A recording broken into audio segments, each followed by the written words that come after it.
What's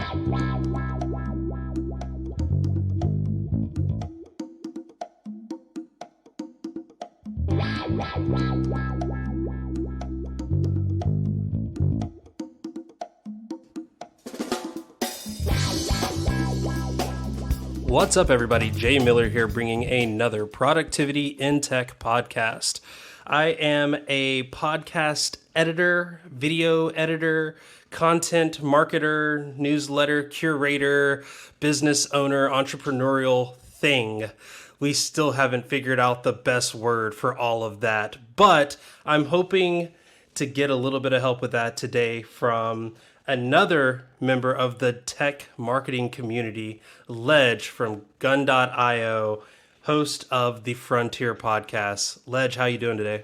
It's dope to be here, man. Thank you for having me.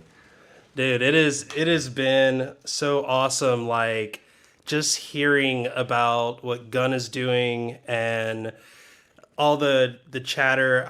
I often talk to people that are in this Slack group that I'm a part of, and I know you're a part of.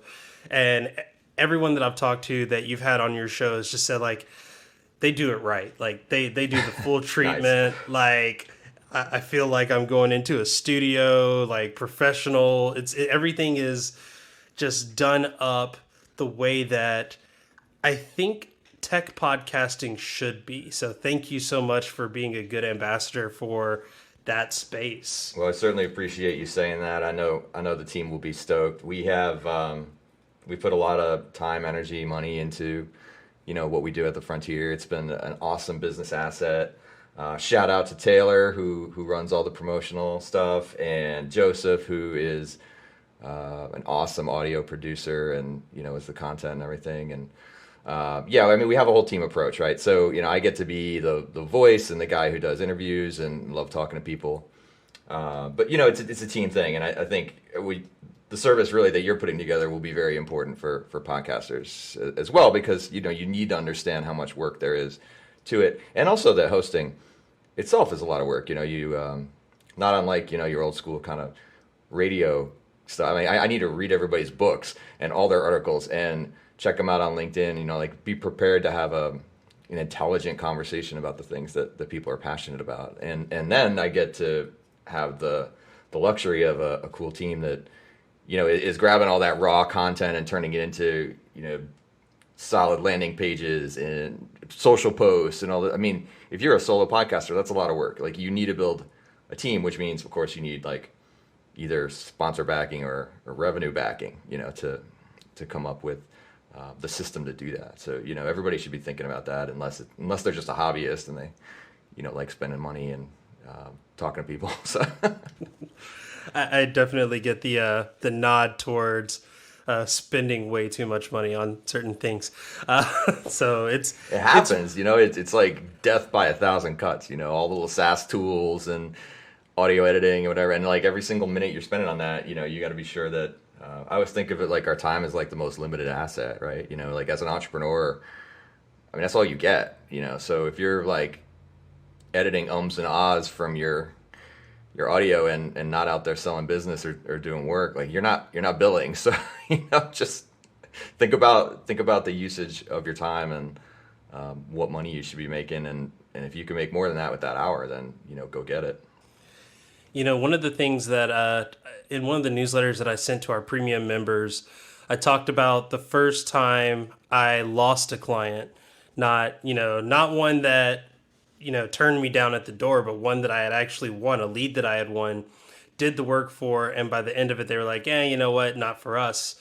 And that was something that I was totally not prepared for, not only because, the first time you lose something like that, you're like, oh no, what did I do? What was, you have like all these different thoughts. But then after I finally just went and did a post-mortem on it, I was like, I got effectively paid like $3 an hour to work on their content. Ouch. Yeah. So at that point, I was immediately like, kind of glad I lost that. Let's Well, right. Yeah, churn. I'm glad you said like post-mortem. You got to do that churn analysis, right? And I think it's easy, and I've done a lot of services business, and it's real easy to chase the revenue and just be stoked like anybody who's willing to send you a check like at all. And you need to be careful with that, right? Because like the easiest clients to get are probably the ones that are like the worst clients, So always know your worth and the work that you're willing to do, and kind of understand the scoping of that, because you really will end up just kind of crushing yourself. And it's probably a blessing that happened then, that they self-selected out. Definitely. And you were talking about putting a team around the product that you have with the Frontier, but that's in a way kind of what Gun.io is. I mean, give everybody like the elevator pitch for Gun.io, the business as a whole. Sure. Yeah. So, the podcast that we do is a big part of our content marketing strategy, because we need to be, promoting thought leadership around software engineering and the engineering leadership discipline.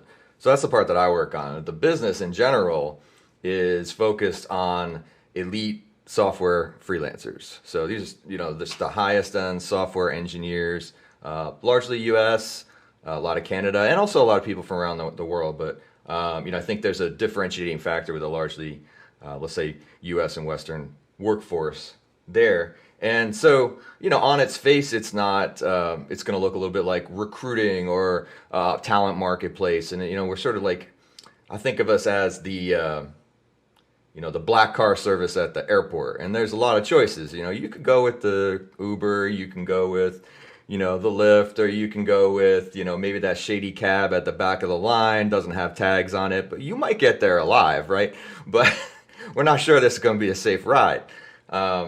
So for people that are really interested in quality software engineering, we have this insanely deep, sort of boot camp like vetting process to even get in the community. And so, the engineers go through 3 levels of interviews and code tests and reference checks, and you could check it out on gun.io for the official process and flowchart, kind of and all that. But I think what it does for the client is that you just have the trust that you are being placed with an engineer that's going to do it right the first time. You're going to have an awesome experience. And what you find is it's not so expensive, in air quotes, because when you do it right the first time, you don't have to do it again. And I think that there's a lot of cases where, people kind of go, well, I'm going to go on, site X, Y, or Z, and I'm going to book an engineer in, some faraway country, and it's $25 an hour. Like, that's so much cheaper, again, air quotes. And I just encourage people that, in the same way that you could have a cheap set of brakes on your car, maybe it's a better risk mitigation strategy to throw a few dollars at that so you don't run into a wall. And, so at any rate, super senior software engineers, freelancers, and also, freelance to hire, if that becomes desirable for the client, that we have opportunities where you could try before you buy, kind of thing. So spend some time with a software engineer. If you really dig it, they're doing a great job, they mesh with your team, then you can convert them into a full-time employee, and there's a lot of demand for that too. So. And it sounds like it's almost like a dual-sided, like a double-sided knife there, because you've got the clients that are looking for experienced developers that are, trusting you to provide them with those candidates, but then you also have all of those potential candidates that now you have to figure out, okay, out of this pool of 50, 100, 1,000 people, who are going to be the best potential fits for this client, and keeping both sides happy. Because, if you have that one person that is experienced and nothing seems to fit them, it's like, well, then why am I even dealing with this? But then at the same time, it's like, if you're throwing everything my way and none of these are good fits, then not only is the developer pissed off, but now the businesses are as well. Yeah. You serve 2 masters. I mean, we're essentially in that middleman position, and you're right. That matching is huge. I mean, we expend a lot of resources on first on the data side and the system side. There's a lot of technology in place there, what they call applicant tracking systems. Shout out to Lever. We use your system. We think it's hot, and so like every applicant and there's this big flow chart of kind of, process management stuff that gets people into the system, and they're tagged in 100 different ways with what technologies they work on and their experience and geography and all this different stuff. And so there's really like a sort of a detailed data record over on the talent side, and then the same thing on the client side. So you're working very closely in a personal way with. It's not just like they filled out a form and said, I want somebody to do X, Y, and Z. Like, that's just the starting point. So then you get on a call with one of our reps, and they're gonna walk through like all the things you really need. So your sort of technology stack and what are you building and what's your business and all that stuff, right? Extra detail. And then we can take that, and that's all in your CRM system. And I'm talking a little bit just for the business nerds out there, like understand the workflow behind it. Those things come together, at the talent and sales team. So they're really doing a lot of that human work that can't be done by a machine. You can't like auto match, right? Like it's a personality fit, soft skills fit, experience, time zone. So like the bottom level stuff is what we know is these are great software engineers, and then you got to stack on top of that what experience they have, and have they worked at a particular type of company that, I don't know, is it startup stage X and built something in the retail space and had to scale on such and such cloud platform. There's a lot to it, and we do that really fast. So we do that like within a day, and that's the system and the expertise that we built.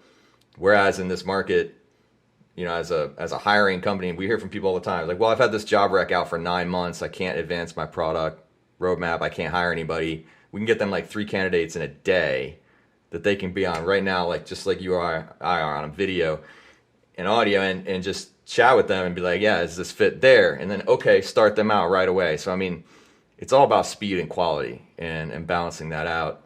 And, check our reviews online, and you can check it out. Like, people dig it. It works out really well for them.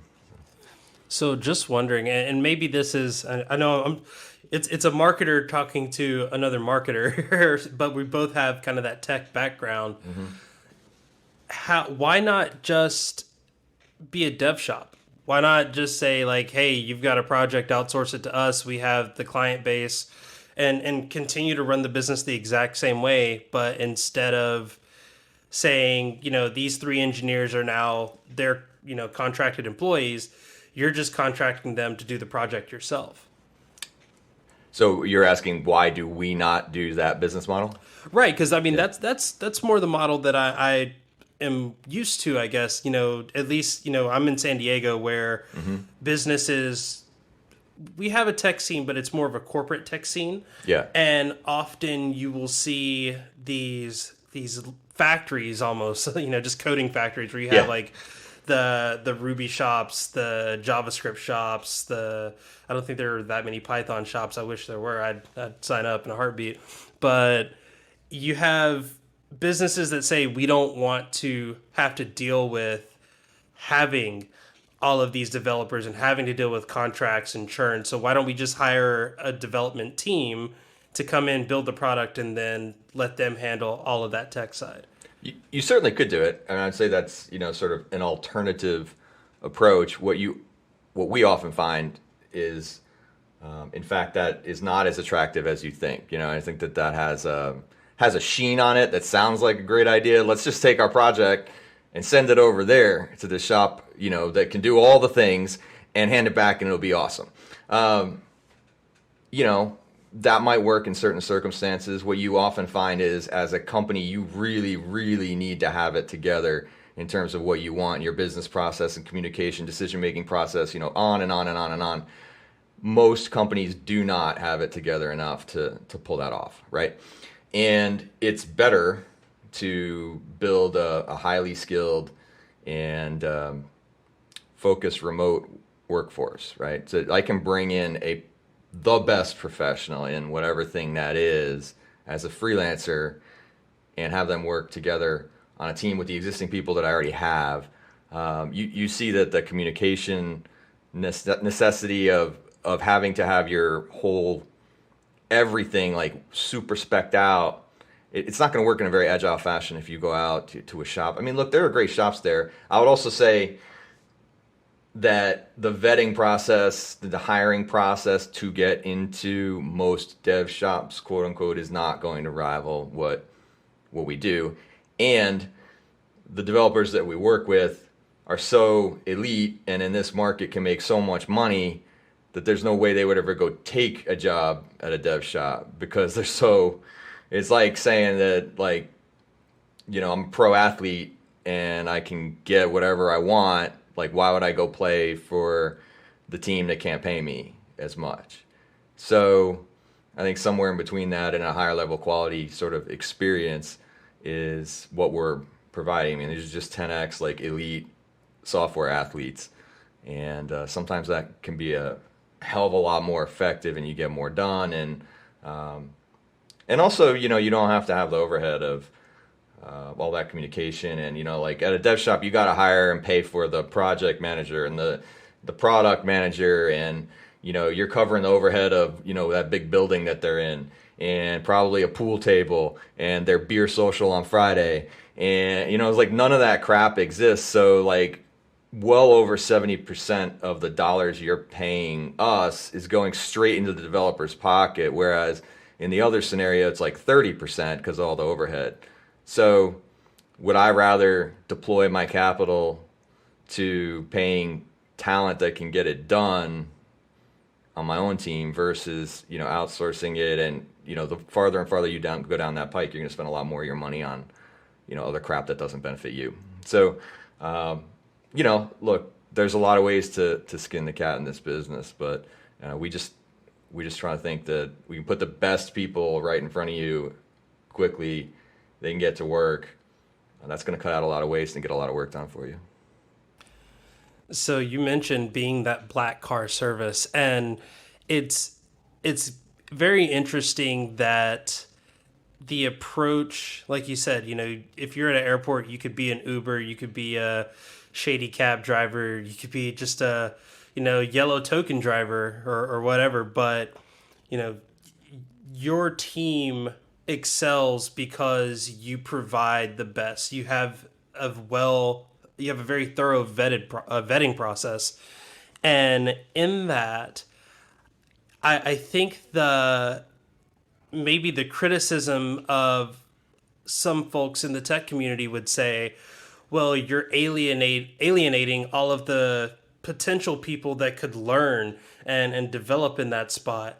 And what would you say to them? Because, I mean, for me, it's like our communities are very different. Your community is, I don't want to say exclusive, but it is exclusive by design. Like, we want the best because we are about business. This is more business than, I would say, community. Whereas, the Pit community is a place where if you've never written a hello world statement, we're going to come in, bring you in, put you in front of people that might know how to just do a print statement and that's it, but then try to help grow and foster that education. So I think that both are necessary. Totally. But what is your thoughts as far as being so exclusive in the community? Yeah, it's like, I don't know, I guess we have to be meaningful contributors to the portion that we can. And obviously we're a business that needs to make, profit and survive. And it's awesome to, on the one side, get all these, elite people jobs. You're right. There needs to be ample opportunity for someone on a junior dev, mid dev, what have you, to advance their career. I think we know our responsibility is to, publish great content, right? Anybody can consume all this work, 200 something episodes of the podcast that we've invested in to, provide a great educational asset. Likewise, we sponsor conferences that are all about learning and, try to invest in the community, sponsor meetups, things like that. One of the recent episodes, actually on the podcast, was all about, is with Lee Warwick about, his Tech Junior efforts. And, we wanted to bring voice to that because he's doing some really interesting work around, how and when and where should I hire junior developers and prepare my senior developers to provide mentoring and, all those things for it. So, I would say that everyone who's building and designing an engineering team needs the kind of people that we have, and they also need the kind of people that we don't have.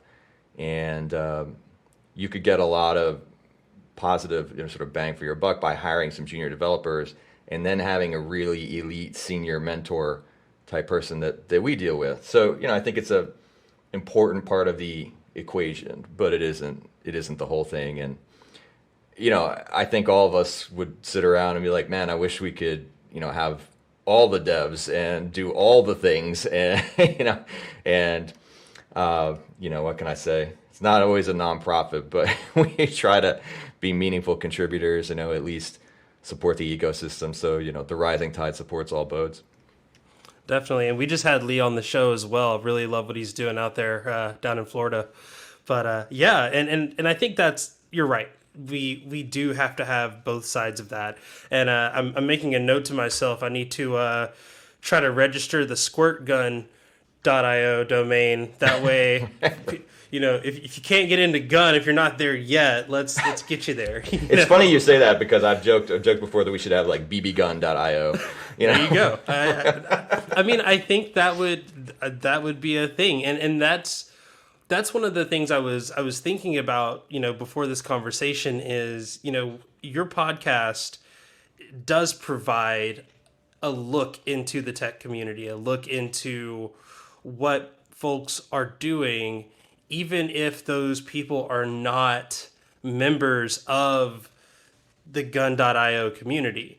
And I think it is important that, like you said, that we sharpen all of the skills. We sharpen the beginner, we sharpen the intermediate, moving into seniority, sure. We sharpen the seniors. Yeah. But I definitely want to ask, because I've got a podcaster on, I interview a lot of podcasters, but I think this is one of the few podcast hosts that work for a company that is paying them to do the podcast. Like that is your job at gun.io. So how does that differ from, I don't know, the young Jay Miller 4 years ago that's like, I want to do a podcast. Cool. We're gonna be cool and sell Casper mattresses one day. And like, how does it differ when the business is saying, hey, we have a voice that we want to promote. You are now effectively that voice. Yeah. And so, I'll back out of the story because it's an interesting one.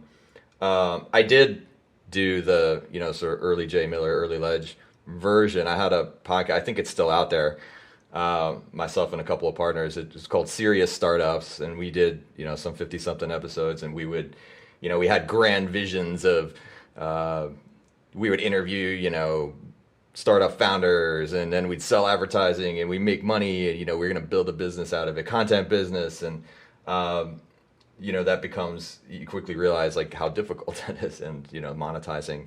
And that was pretty early on. Now I think there's a little bit of an inflection point, but also there's so much saturation.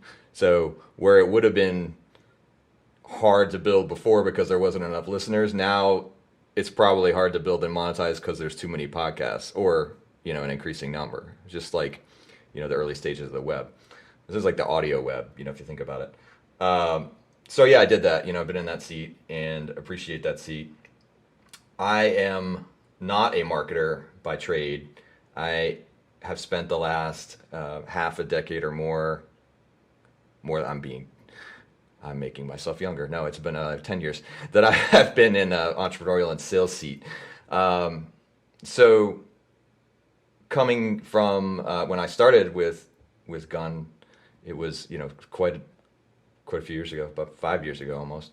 And I joined almost at a project management, contractor, operations kind of role, and helped the other founders, kind of build up the business.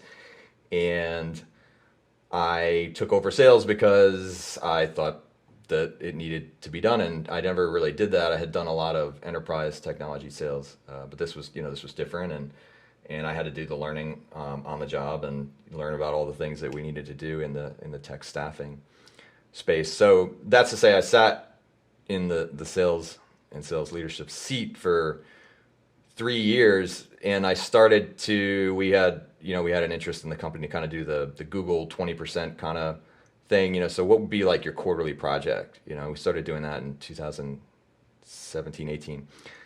And I was just interested in podcasting. I thought it would be fun to jump on and just start interviewing people who might be our clients or prospects or CTOs or, hey, let's do some thought leadership content thing. And it was not as strategically planned as, I think now we could tell the story a different way. But, the reality was it was like a side project. And I started doing it, and it started getting some traction. And we kind of said, well, that's interesting because this really could be a compelling part of our content strategy. And a business like us, relies on a lot of inbound and content-driven marketing. We need to be seen as the expert in the space in thing X, Y, and Z, and that we support the experts in the space, and the experts in the space want to work with us on both sides of the marketplace. So it is a good fit there. And earlier this year, we said, let's go all in on this, and I appreciate the support of our leadership doing that. And I moved from the sales seat to the marketing team. I've never been on a marketing team in my life. This is like the only function that I have never done of any company. I'm ops, finance, sales, no problem. And I kind of was joking. I'm like, guys, I don't even know the vocabulary of this, and I'm just, okay, like, but you're saying I can network, talk, and create great content. Like, okay, I know how to do that.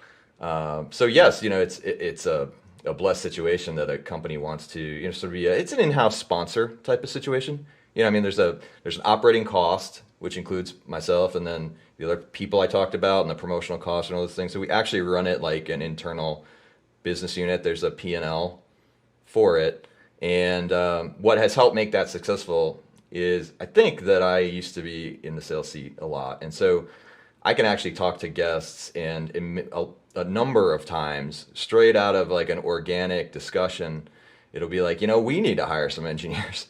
And then we'll have those discussions. So we actually have a direct sales attribution where it's like a 50 to 60% close rate. Now, that's not to say 200 people, it's like we can get 100 clients from it. But just organic conversations that had happened, and we started tracking those from a P&L standpoint, and the podcast has covered its costs from a gross profit standpoint, which is really cool from a startup year because there's when you look at the numbers that we had done, there's about $30,000 of one-time cost to build the property, and we covered that, and then we're able to fully cover the operating costs out of gross, or like so net revenue at gross profit, not out of regular revenue, which is cool. And we know that it has attribution value to the brand and drives more traffic and things you just can't track, but when you do activities in the space, you get more business. We don't know how exactly to say which things the podcasts are responsible for. So that's the picture behind it, and I think that I think now looking at it a year later, it's been a valuable business asset. So I would actually encourage businesses, B2B, tech businesses with an established marketing kind of presence and a high LTV, like client value needs to be, I think pretty high to afford doing a thing like this, or superbly high volume to support a lower price product. So it could just be sort of the benefit of the situation that our business is in. When your LTV is 6 digits on a client, you don't need as many clients to convert as you do if you're making $10 a month, sort of like as a SaaS business, right? So I don't know if that answers the question, but yeah, it's a unique situation. We try to treat it as if, it at least behaves like a business that needs to be self-sustaining as part of the marketing mix. And that might be the lessons that's most valuable to the other, the podcasters who are kind of on your own, is that you do need to have that sort of cost coverage and treat it like a business. No, definitely. And that's something that, I'm, Pitt as a business is still very young in its life cycle. I mean, we're not even a year old yet. And Pitt as a brand is not even 5 years old yet. So definitely still very, very young in how we do things, what we're trying to do. It's funny. I had a call with a potential client the other day, and they were like, "So what do you do?" And it was like, "Oh, well, in your case, these Yeah, are the yeah. Get services a we get can a tighter provide." answer for that, man. Exactly. Absolutely. Well, and I think that's the hard part is for me when someone asks me what is Pit, I say Pit is a boutique business.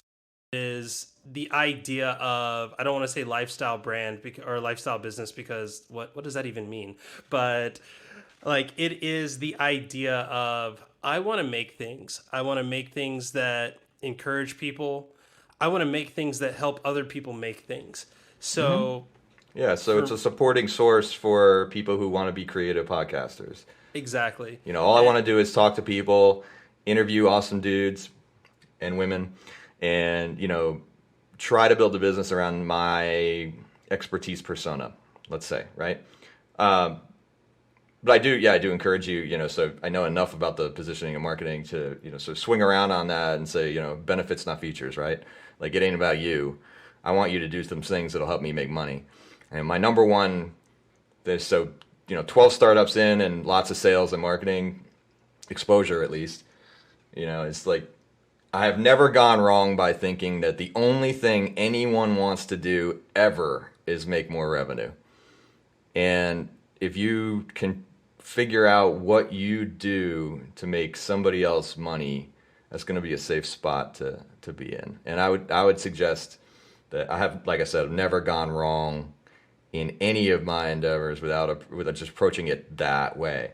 I really think that no one wakes up in the middle of the night and goes, "Oh, I desperately need someone to take all this stuff off my plate for my podcast." They wake up in the night and they say, "I need to make a self-sustaining business with like revenue. Like, I need more sales." And I think if you can address the thing, more revenue, that gives people the headache in whatever way you do, that's the best position to be in, particularly as a services business. definitely, and having that marketing behind it, I think, is perhaps the most important thing. Being able to, like you just said, effectively communicate the message, and that What's is in it what for me, baby? If I'm going to send you money, I want to know what you're doing for me. exactly, And I want to know how you're going to make me more money. And I think a lot of people position their business here as like, I'm going to save you costs. I'm going to make you more efficient. Blah, blah, blah, blah, blah, blah, blah. That's okay, but that's more profit. It's not more revenue. And you can dilute yourself into thinking, well, I provide people more profit. Well, that's awesome, except if they don't have any revenue, you're just a cost line and you're going to go, right? So it'd be better to always position it as like, if you make people more revenue, you can never ever go wrong, because they can be as inefficient and messed up as possible underneath the line there, and you still contributed, and you're not going to go anywhere. And so it's a lot safer. I love that. It was, this last 5 minutes was a true marketing workshop for me. So let's get ready to wrap this thing Hey, up. it's worth what you paid for it, dude. Absolutely. Hey, an hour of my time. I love it. It's fun to be here. Let's wrap it up with this. Let everybody know how they can, if they're interested in becoming a member of the Gun.io community, or if they want to check out, the Frontier podcast, where can they go to get all that information? Yeah, absolutely. Well, gun.io is our URL. So nice and easy to remember. The podcast is up there. I think it's gun.io/frontier. You can check that out. Obviously, we're on all of the, iTunes and Stitcher and every place you could possibly consume a podcast. We'd love if you subscribe. We want to grow the audience there. I interview CTOs, VPs of engineering, software engineers, dev advocates, people like that. And a lot of people, that are sharing a lot of useful stuff to develop your career. So I think for engineers, it's a really great resource. If you are interested in being a freelance software engineer, you should totally come on and apply. Even if you don't reach the stage where you're immediately going to bill, that might take a while, but you will get, anybody who's qualified gets put in our community where there's thousands and thousands of freelancers supporting each other. So there is that community give back, type of situation. I definitely encourage come there, and it's easy. The buttons change all the time, but it's something like join as a freelancer or freelancer, something like that. It's going to be on the site and real easy to apply. So totally worth it. But yeah, gun.io. We're on Twitter at the Frontier Pod, and everybody can look me up on LinkedIn. I accept all invitations and love to chat. So David Ledgerwood is the LinkedIn URL ending for me, but you just Google me. It's easy to find. Awesome. All right. So before we jump into the after show, I got to thank everybody that's helping make stuff happen, as well as spit my social bona fides, I guess, if you will. So special thanks to Nadir Mawali for the use of his music, A Hustler in Spite of Myself, for the intro and outro. And if you are looking to get a little bit more productive in your technology quest, journey, whatever you want to call it, then consider becoming a member of the PIT community. It's 100% free, and we have resources for all kinds of people, whether you just want to get a nice little message from me in your inbox, to whether you want to talk to people on a daily in our free Slack channel. And of course, if you want to get a little bit more, you can become a premium member. It's $10 a month or $100 a year. That gives you a direct line to me where I check in with you at least once a week in our Slack community, as well as access to our brand new Palapa forum, where right now we're doing a special promo. The first 100 people that join in absolutely free forever. We got to get some content up there, so go to Productivity and Tech for more information on that. If you want to chat with me, you can do so on Twitter at KJYMiller. And of course, you can follow Productivity and Tech at prod_in_tech. For myself, Ledge, Productivity and Tech, I'm Jay Miller. I hope we've been productive. And of course, a special thanks to all those premium members on to the after show.